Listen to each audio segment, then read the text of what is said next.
Preamble उद्देश्य का पढ़ूंगा, उसको दोहराएंगे। हम भारत के लोग भारत को एक संपूर्ण प्रभुत्व संपन्न समाजवादी पंथ निरपेक्ष लोकतंत्रात्मक गणराज्य बनाने के लिए तथा उसके समस्त नागरिकों को सामाजिक आर्थिक और राजनीतिक न्याय विचार अभिव्यक्ति विश्वास धर्म और उपासना की स्वतंत्रता प्रतिष्ठा और अवसर की समता प्राप्त कराने के लिए तथा उन सब में व्यक्ति की गरिमा और राष्ट्र की एकता और अखंडता सुनिश्चित करने वाली बंधुता बढ़ाने के लिए दृढ़ संकल्प होकर अपनी संविधान सभा में आज तारीख 26 नवंबर 1949 ईस्वी मिति मार्गशीर्ष शुक्ल सप्तमी संवत 2006 विक्रमी को एकता द्वारा इस संविधान को अंगीकृत अधिनियमित और आत्मार्पित करते हैं।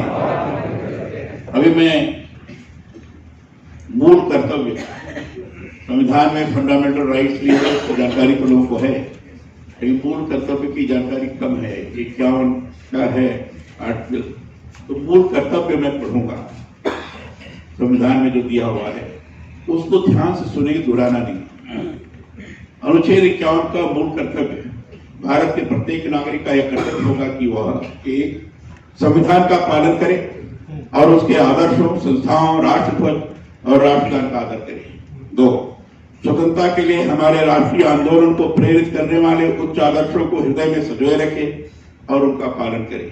3, भारत की प्रभुता एकता और अखंडता की रक्षा करे और उसे अक्षुण्ण रखे।